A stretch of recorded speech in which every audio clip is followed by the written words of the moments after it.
Now, new, live, and local, and every weekday from 8 to 9 a.m. This is the show talking about what you want to know, what you need to know, and part of Woof Boom Radio's mission to use our voice to build our community. The all-new Delaware County Today, presented by Muncie Community Schools. Now on WMUN, the Talk of Muncie. Here's your host, Director of News Operations and lead morning anchor, Steve Lindell. From Studio B, talking to the mayor before his appearance live in said room.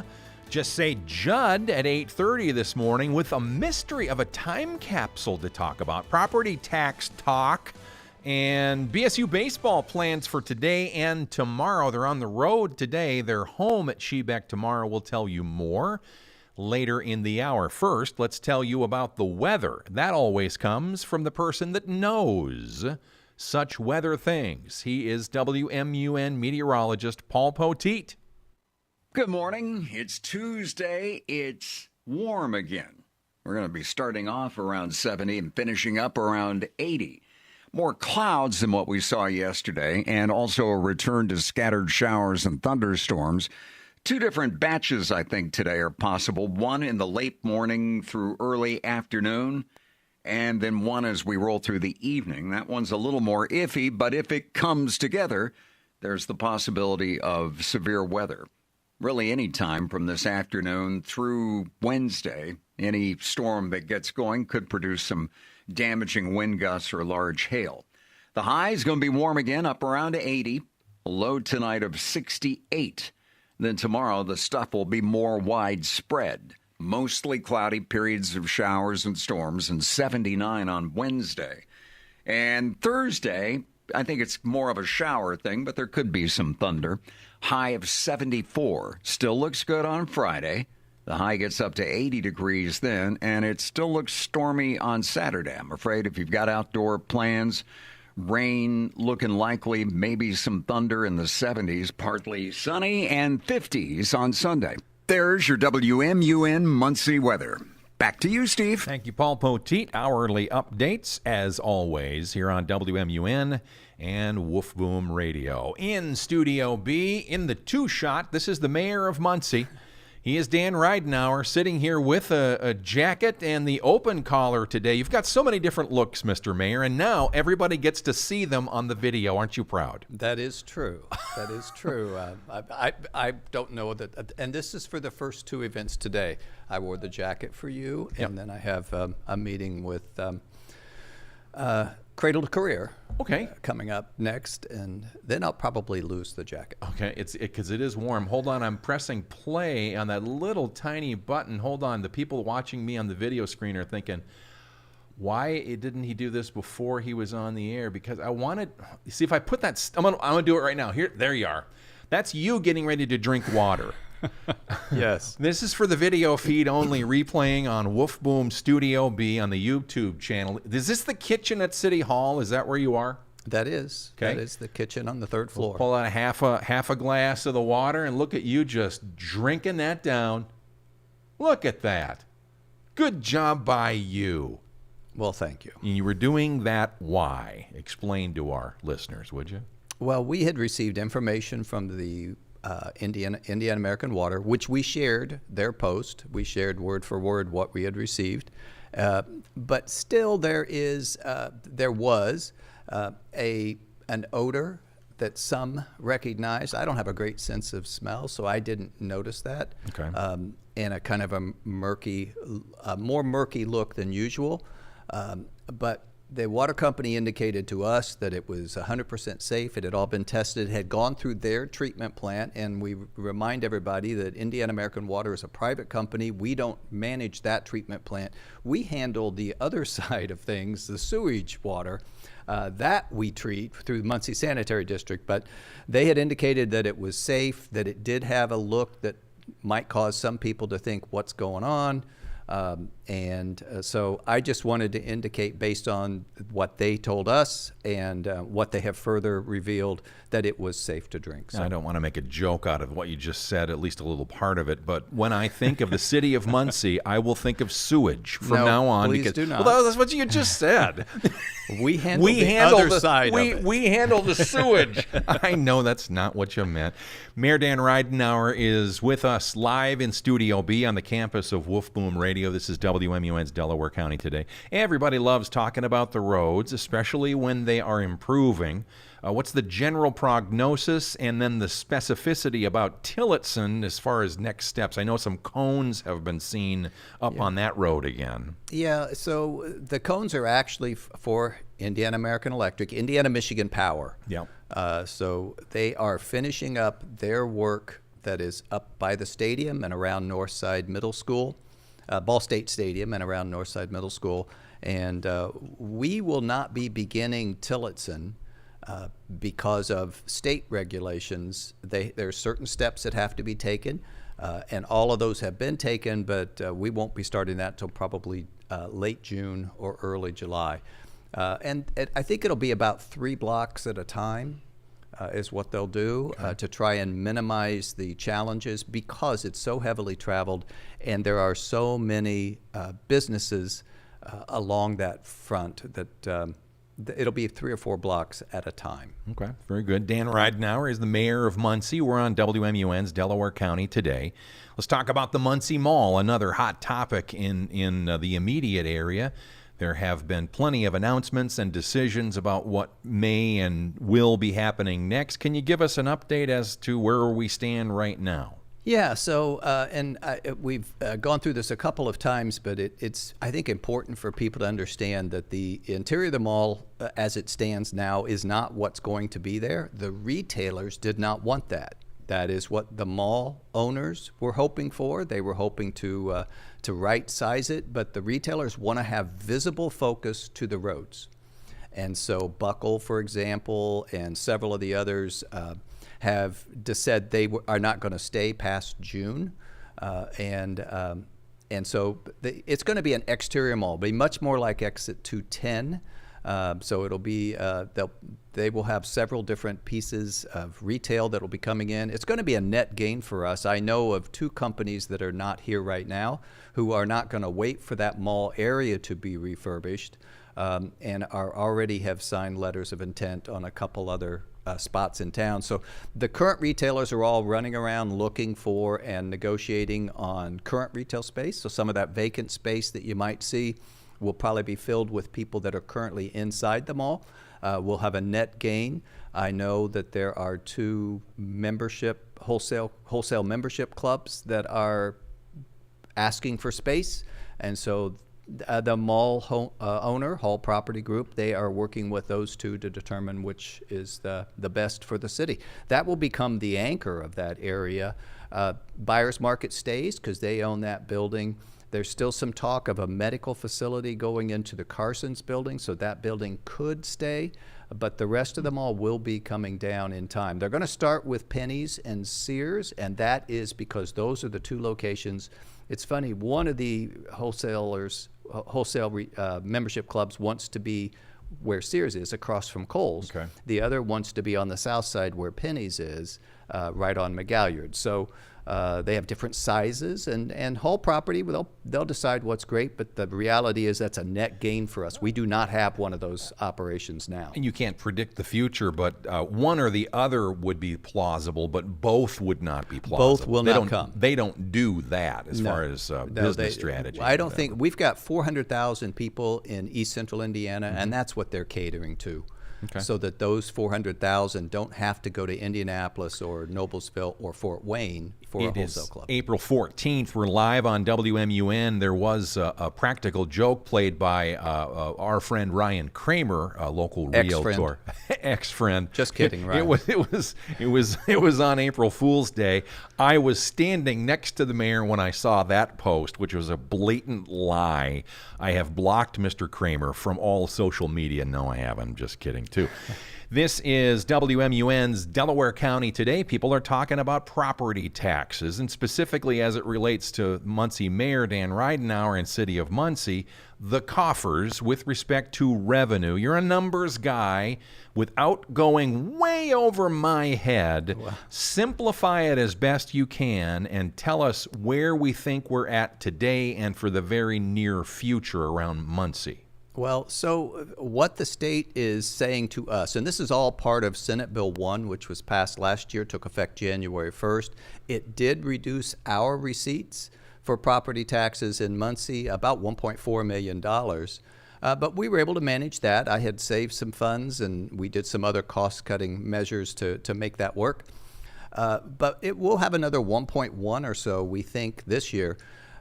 So what's happening is it's a 7-year process, and I'm a hand talker, so those of you watching online can see this, but it's a 7-year process. We've only done phase 1. The state has indicated that about 2/3, maybe close to 3/4, will see a property tax reduction this year, and several people that I've talked to have faced that. Others, myself included, are seeing increases in our property taxes. Mine went up $700 for the year. But what is happening is there's an exemption that's going into effect over these next 7 years. So by 2032, if you have a $100,000 assessed house, you will only, by 2032, not till then, keep that in mind, but by 2032, you will only be paying property taxes on $33,000 of that $100,000 if you live in that home.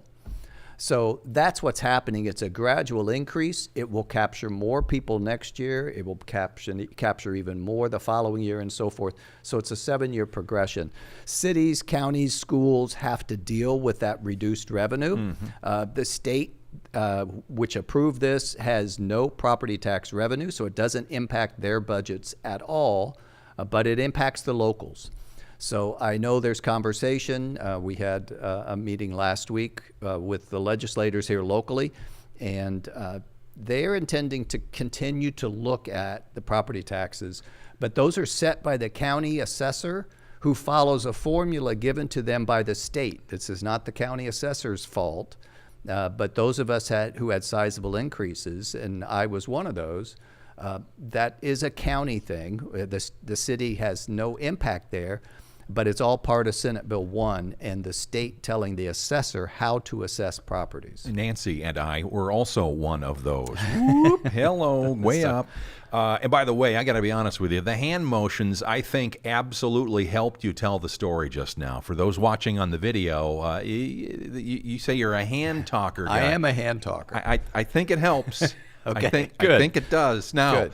I'm doing it, and it's not helping because, you know. Yeah, you're not indicating a gradual.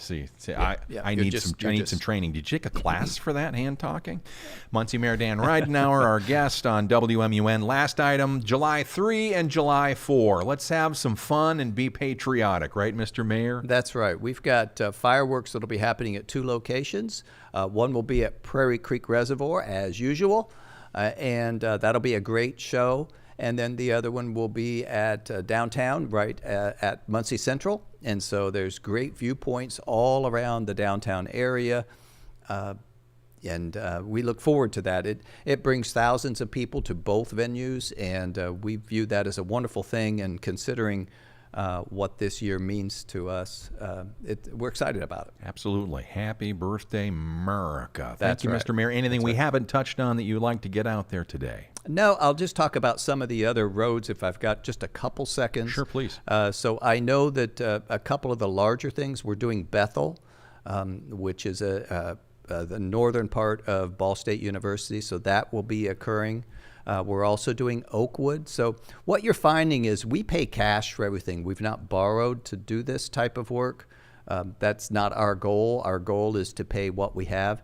We're on a 10-year plan, which we started early on in my administration, so I know that very soon we'll be totally caught up. We're starting work on Memorial, a portion of Memorial that will start at Madison and go out to Macedonia. That's getting done. From Memorial to the golf course on Walnut. We'll do the other part of Walnut the year after.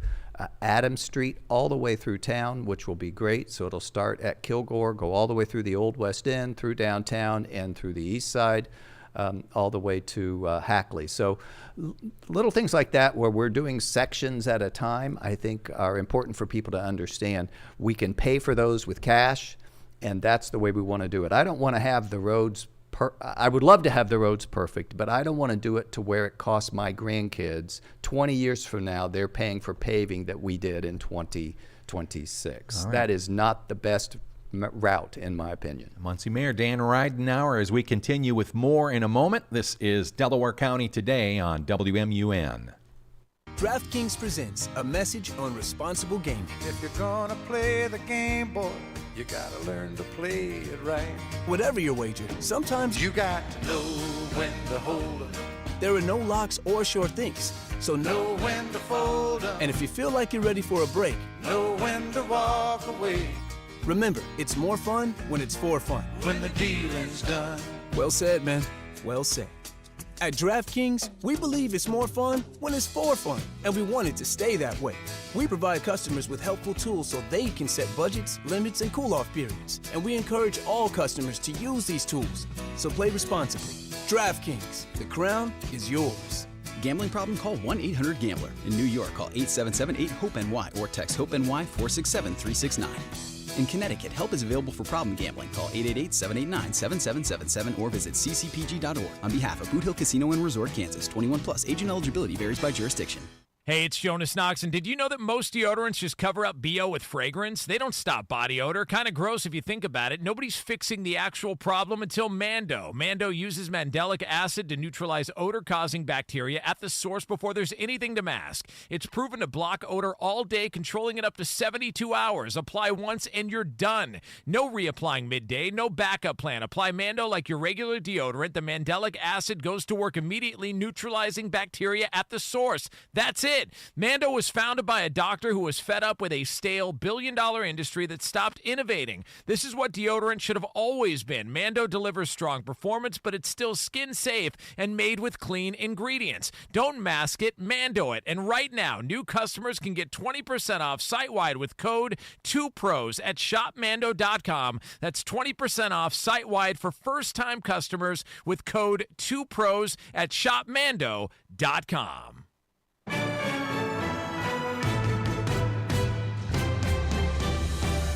Want to hear more? Replays uploaded daily on WMUNmuncie.com. Now back to Delaware County Today with Steve Lindell, presented by Muncie Community Schools.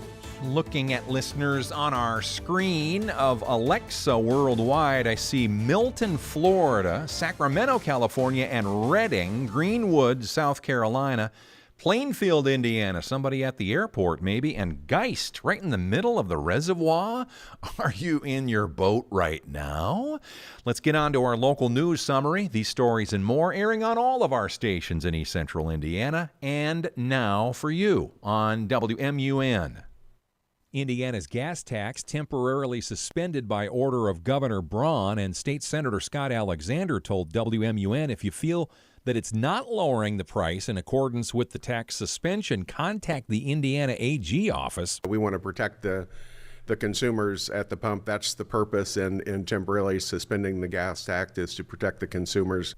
Stand Up for Kids Comedy Night, Friday in Muncie. Headliner Brent Terhune says it's an 18 and older event. You know, people, they hear, oh, it's comedy, and then you picture Comedy Central at 2 in the morning with all the bleeps, and that is not my show. The opening act has a direct connection to the charity. I'm bringing my friend David Brooks with me, who is a regular opener of mine, and David is a guy who has a backstory that he benefited from stuff like CASA. The CASA acronym? It's Court-Appointed Special Advocate. So it's you know, you're helping people in the foster system. That audio from our Gary Joseph, 7:30 p.m. Friday night at Cornerstone Center for the Arts in Muncie. IU Kokomo Chancellor Mark Canada joined WMUN's All Kinds of People recently and shared his hope for people to follow their life's passions. He's been a professor or educational administrator for the majority of his career. I wish everyone could enjoy what I've enjoyed, which is finding a career in something you just passionately love. Lieutenant Governor Micah Beckwith said last week he's in favor of eliminating the state's gas tax altogether. But does Governor Mike Braun share that opinion? Well, I think he supports the notion of getting rid of the high financial burden that Hoosiers are feeling and facing. I mean, utility costs, property taxes, gas tax. I mean, it's all just adding up. It's just nickel and diming everyday Hoosiers. From WMUN's Delaware County Today, the total dollar amount nationwide in philanthropic giving is on the rise, but that money is coming from fewer donors. Madison County Community Foundation's Libby Manning told the Anderson Journal Morning Show even the smallest gifts can make a big difference. It's all us. We're all in this together as people in Madison County. How complicated is the state of collegiate athletics right now? We've got this notion yesterday from leaked intel that the NCAA may be adopting a new 5-year model to play 5 years. Jeff Mitchell's the AD at BSU. I've got emails back and forth from the conference office, the outside counsel for the conference office, our general counsel's office on campus, our government relations office on campus, meetings with the president already about all of these things. And so we're monitoring it as well as we possibly can. We've got a head coaches meeting on Wednesday. Hear that entire conversation from last week on WMUNmuncie.com. The philosophy behind their new voter's guide. The voter guide is just one more way we are helping people embrace their power as they head to vote centers to cast their ballots in the primary. The Heart of Indiana United Way CEO Jenny Marsh says they're dedicated to empowering residents in central Indiana and helping them to become their best selves. At Friday's legislative update wrap-up event in Muncie, property tax reform was still on the minds of attendees, and outgoing State Rep Democrat Sue Arrington thinks this. But the real tax break came on personal property taxes for business. Homeowners got very little. In the audience was Muncie Mayor Dan Ridenour. I think it probably benefited those who are lower income more than it did those who are higher income in the beginning. But by 32, everybody's homeowners will be paying 33% of their assessed value. That event sponsored by the Greater Muncie Area Chamber of Commerce. Ivy Tech Muncie contributed more than $91 million to the local economy during the 24-25 fiscal year, according to a report by Lightcast. A release from the school says that's equivalent to supporting more than 1,300 jobs. More local every day on our free woofboomnews.com. All kinds of people with Dr. Joe. And with me in the studio today, Courtney Jarrett. Thanks for having me. Courtney is the Director of Disability Services at Ball State University. I really appreciate you taking the time from what clearly is a job that consumes not only personal time, but I suspect personal emotions and feelings. Thank you. Interesting guests from Muncie and Delaware County with the kinds of conversation that only Joe could have. Coach Richards in. Bill, thanks for coming down to Wolf Boom. I'm not the most academic person in the world, but somehow with a lot of help, I was able to get my master's degree in 1 year. I believe we share that in common. Thank you. I'll leave it at that. Here on Radio Mondays, and then anytime on demand on WMUNmuncie.com. Every sports season is built on preparation, studying the trends, making necessary adjustments to reach the ultimate goal. Investing deserves the same approach. With Webull, you have access to real-time market data, advanced tools, and an intuitive app designed to help you make informed decisions. Trade stocks, options, ETFs, and more, or set up an IRA for the long term, all in one platform. Get your financial portfolio game ready by downloading the Webull app today or visiting Webull.com. Webull Financial, LLC, member SIPC FINRA. Investing involves risk. For more information, visit Webull.com/disclosures. Spring's the season to plant, grow, and glow up. Save on gardening staples from Lowe's during Mulch Week with Stay Green Premium 2 cubic foot mulch. 5 bags for $10. And select 1 pint annuals for $1. Plus, rewards members get 5 times the points on an eligible mulch purchase because you know how we roll. Members get more at Lowe's. Valid to 4/15 while supplies last. Selection varies by location. Excludes Alaska and Hawaii. Point boosters subject to exclusions and more terms apply. Activation required. Start your day with Quaker Protein Instant Oatmeal. The instant oatmeal ready to help you tackle whatever your day brings. Like wrangling your toddler into their car seat. That was fun. Coaching your 6th graders soccer team. Go girls! And carrying all the groceries in one trip. Whew. Try Quaker Protein Instant Oatmeal, granola, and bars. Great taste and a good source of protein. Quaker, bring out the good. It's deck days at Lowe's, and the savings are stacked. Right now, pros get 15% off all in-stock composite decking from top brands like Trex, TimberTech, and Decorators. Plus, get a free DeWalt 20-volt max 5-amp-hour battery when you buy a select DeWalt tool. The deck's stacked in your favor with brands pros trust. Our best lineup is here at Lowe's. Valid through 4/22 while supplies last. Selection varies by location.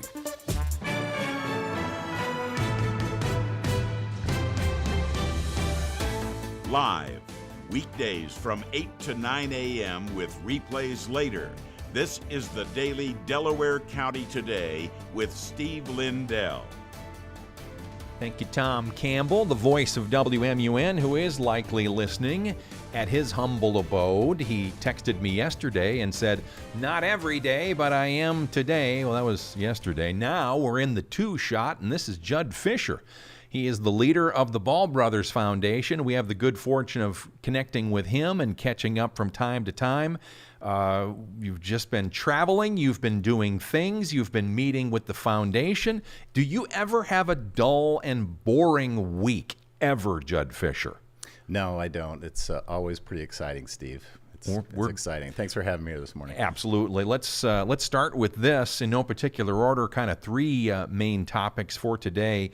The Fellows Program. There was an article on our MuncieJournal.com not that long ago, and we have a couple of new faces that they aren't new faces really to the community, but you've announced that they will be in that program. Tell us who they are and what this program is all about, if you would. Sure. Thanks, Steve. The Fellows Program started 21 years ago, so we just recently had our 20th anniversary of the program.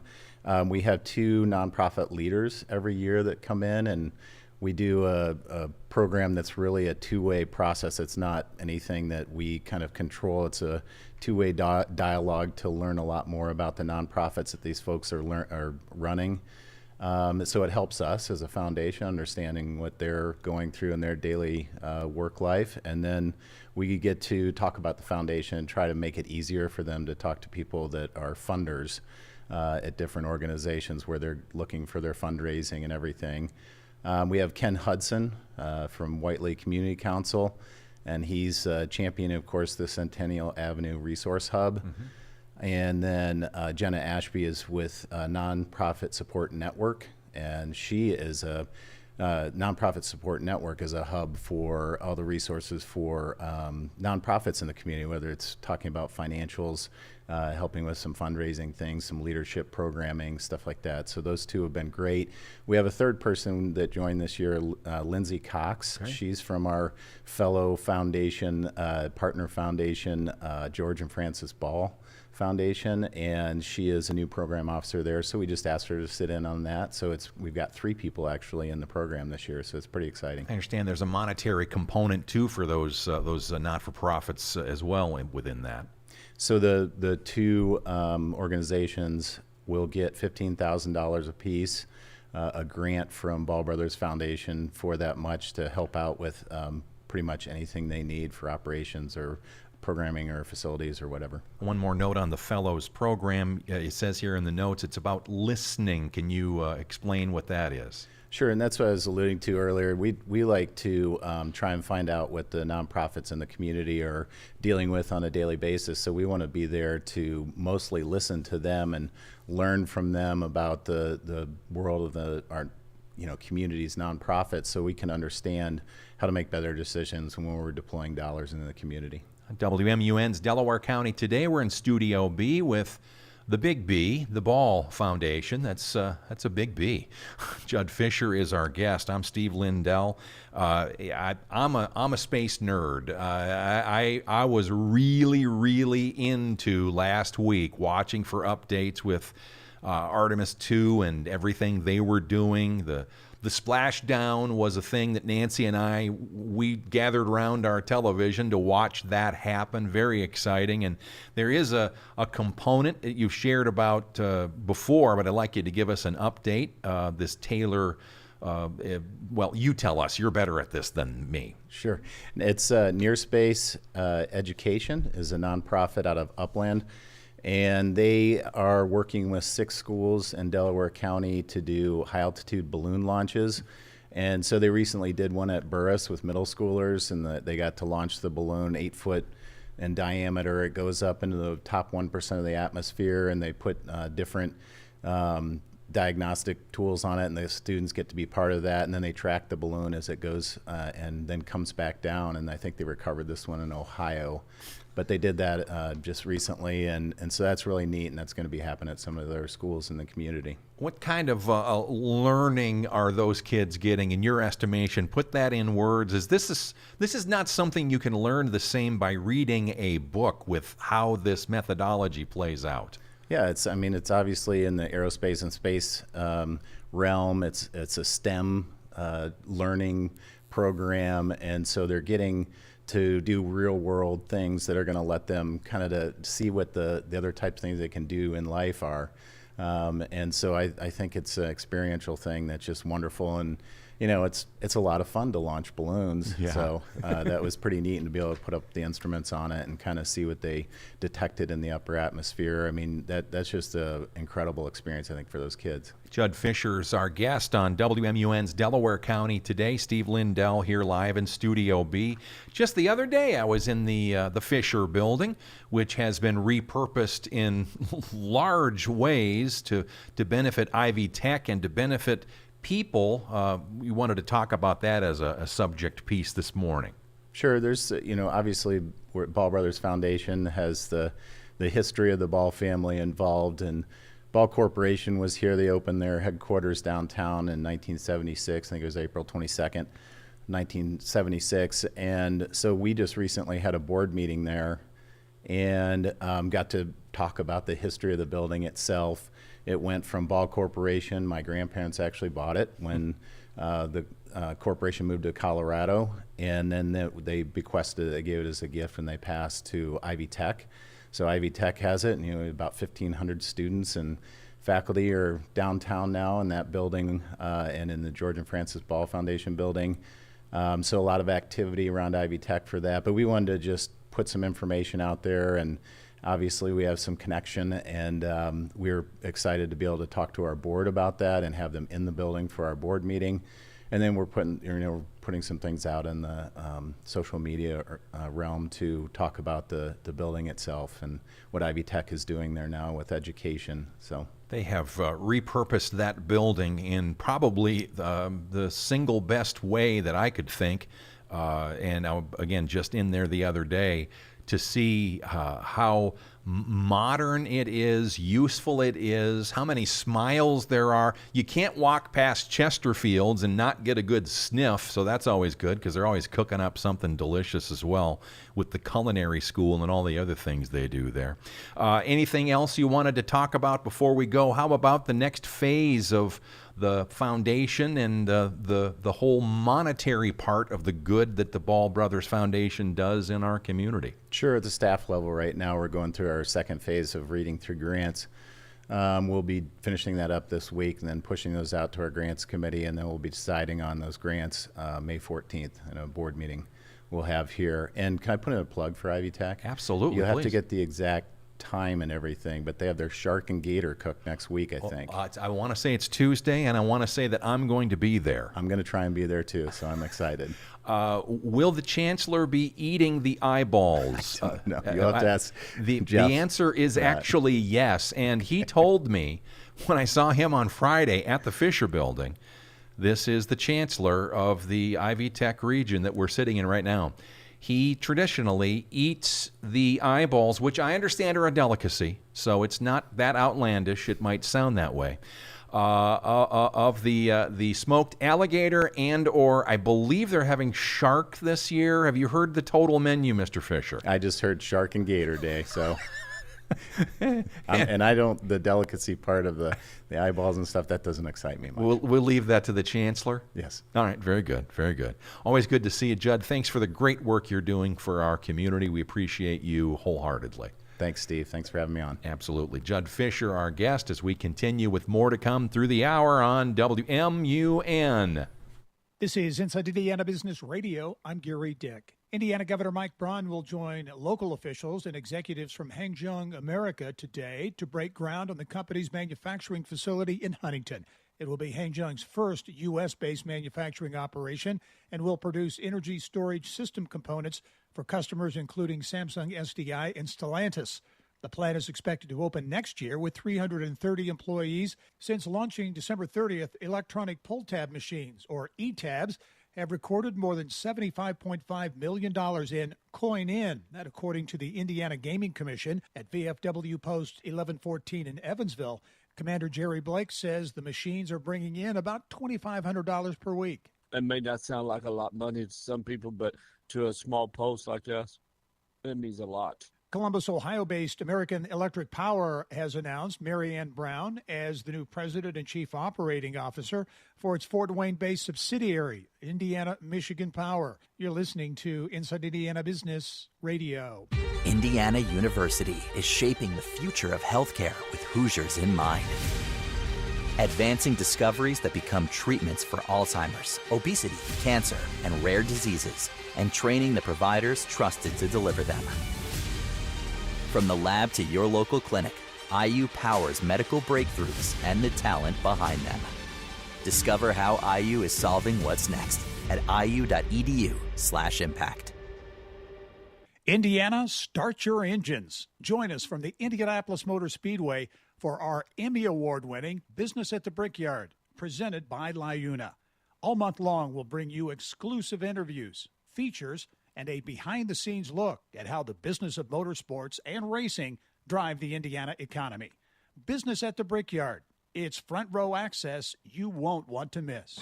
Business and economic development drives the 765. That's why WMUN News Radio created the website and the weekly radio show called 765businessjournal.com, Mondays from 9 to 9:30 a.m. Hosted by longtime Muncie resident and former broadcaster Lefay Pagese. Sponsored by IU Health, Town of Yorktown, MIPS, Ivy Tech Community College Muncie, Minnetrista, YMCA of Muncie.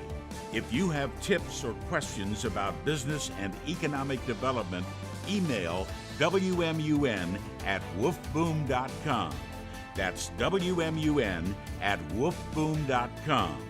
You can also call and leave a voice message at 289-6397.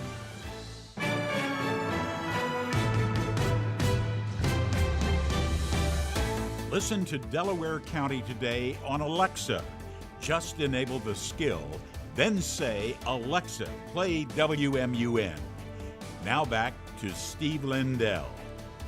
From Studio B on the campus of Wolf Boom Radio with meteorologist Paul Poteet, always in tow as well. He is talking about some rain chances and maybe some thunder too. One of our other items we're covering this morning, as promised, is an event that I covered on WMUN Friday. It was the state legislature wrap-up, sponsored by the Greater Muncie Area Chamber of Commerce, and people are still wanting to talk about state property tax reform. In a moment, you're going to hear an audience comment, but first, here's State Rep Sue Arrington's comments. It was sold as a tax break for homeowners, but the real tax break came on personal property taxes for business. Homeowners got very little. There's a maximum of $300, and it depends on your the price of your, value of your house, how close you get to that $300. I talked with Brad Polk just last Saturday when he started getting people coming in with their tax bills. And he said he's having people come in where their bill went up, not down. And he said this has happened.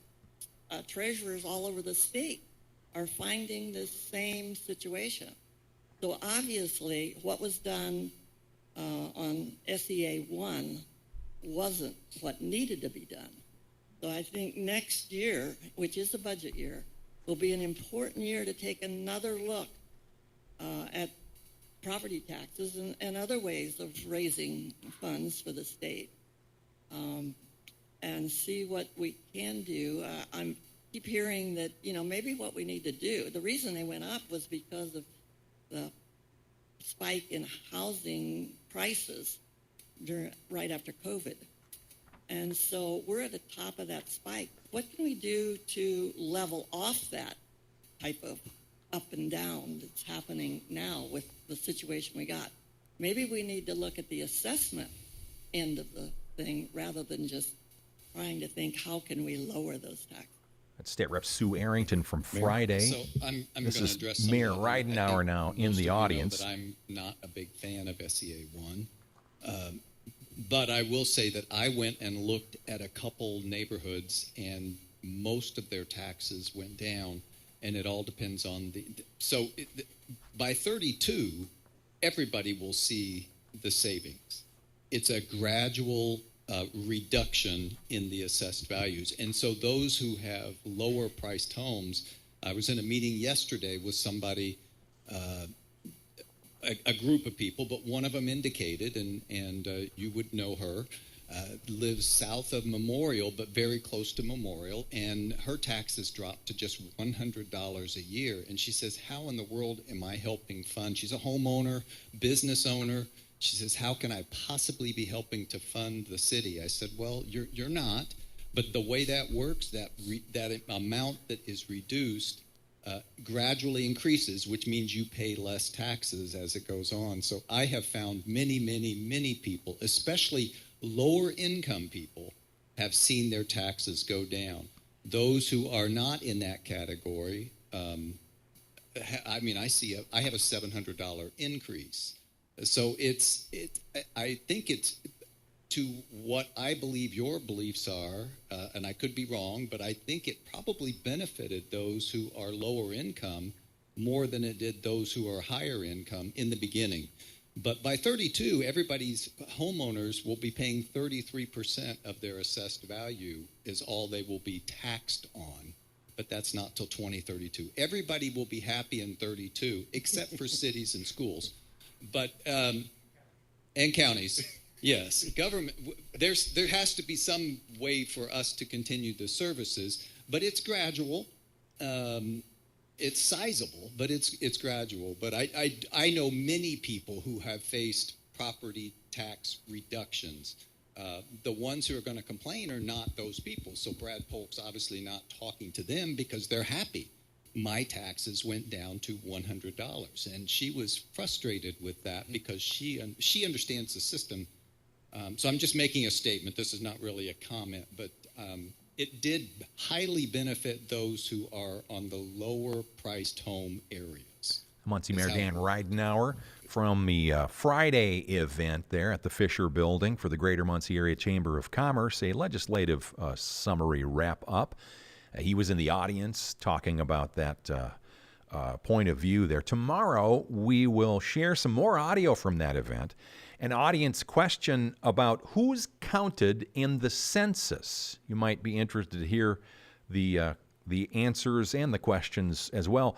And a special tribute to Sue Arrington at the end of the event that was planned, but it was a surprise, I think, to her, and you'll hear that tomorrow morning on WMUN's Delaware County Today. Watching the clock here, Steve Lindell on WMUN's Delaware County Today. I do see Mama in Minnesota and Roger listening throughout their humble abode in God's country, as we like to call it. Before we go all the way through the hour, how about if we get a snapshot of your day today?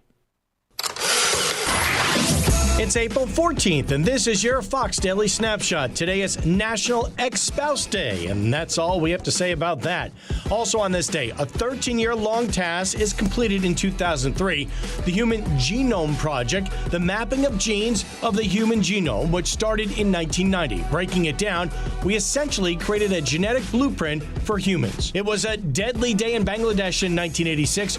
Dozens of people dying as a result of the heaviest hailstones ever recorded, with some weighing in at more than 2 pounds each. The RMS Titanic strikes an iceberg today in 1912, sinking hours later to the bottom of the North Atlantic, resulting in more than 1,500 deaths. Of course, many know the story from the movie Titanic. Iceberg, right ahead! And back in 1865, John Wilkes Booth shot President Abraham Lincoln, who would end up dying the next day. I'm CJ Papa. That's your Fox Daily Snapshot. WMUN from Studio B in the campus of Woof Boom Radio. Proud to be here every day on radio live and on the YouTube channel. Subscribe, why don't you? And you can watch along with everybody else later in the day after the upload happens. Here's a note from radio buddy of mine, Stan Sollers. His wife actually sent me a note, Allison, the famous Allison, who you may have heard about on stage and screen and the interwebs. Allison is a co-creator of a free community event aimed at helping family caregivers. And this is going to be an April 19 afternoon of resources and caregiving journeys, 1 to 4 p.m. at the Ball State Student Center, rooms 301 and 302. We will talk a little more about that tomorrow morning. We might even have some news coverage as well. Thank you, Allison, for sending that, and thank you, Stan, for being my radio buddy, too. Next item, a possible connection between smoking and dementia. This is House Call for Health. A study on the increased risks of dementia from smoking explains why there could be a connection. While previous research has shown that heavy smoking can more than double the risk of developing dementia, this latest study suggests nicotine could trigger a previously unknown pathway between the lungs and the brain. Researchers from the University of Chicago discovered that specialized lung cells, or pulmonary neuroendocrine cells, release tiny particles known as exosomes in response to nicotine. The exosomes interfere with how the brain regulates iron, a process essential for healthy nerve cells. Those disruptions can damage neurons and contribute to neurodegenerative diseases such as Alzheimer's and Parkinson's. The team is now exploring whether blocking the exosomes could eventually lead to therapies that protect the brain from smoke-induced damage. The study is published in Science Advances. For more health news, go to foxnewshealth.com. House Call for Health, I'm Lisa Brady. Fox News. Ball State baseball today. They're on the road at the Butler Bulldogs. They are home at the Shebeck tomorrow. Both of those games live here on the WMUN. Some rabbits may need you right now.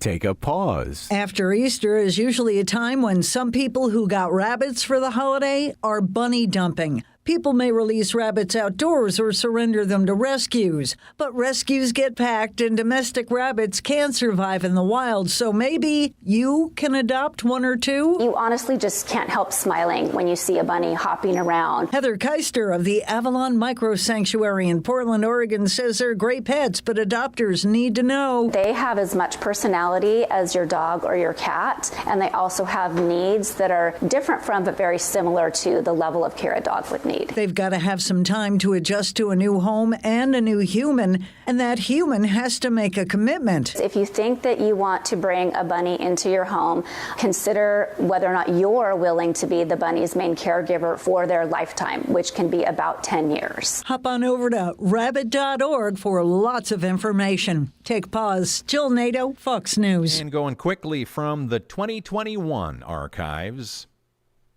The Dean's List with Janice Dean. A Florida teenager whose CPR training saved her friend's life makes today's Dean's List. Toriel Norwood from St. Petersburg, Florida, was behind the wheel of her car when it got into a head-on collision. The force of the impact crushed the car door. She was forced to climb through her window to get out. Two of her passengers, both who were unhurt, were also able to get themselves out of the vehicle. Her other friend, however, Azaria, was still in the car. She ran back to help and realized her friend was unresponsive. Azaria had hit her head on the rear passenger window. The trauma resulted in life-threatening injuries. Toriel pulled her friend from the car, and having been taught CPR, she realized her friend didn't have a pulse, so she started using the technique she learned to try to save her friend. Well, it worked, and Azaria regained consciousness. Paramedics came to take her to the hospital. She's doing fine, and she's grateful to her friend for learning CPR and saving her life. Janice Dean, Fox News. Thank you, Janice. Appreciate that. From the archives in Studio B, I'm Steve Lindell. We are very proud to be here every day and on the radio for you. We will do the same thing tomorrow in this big room on the campus of Wolf Boom Radio. This is Delaware County Today from WMUN. Jackson Jacoby producing. Steve Lindell back again tomorrow on WMUN.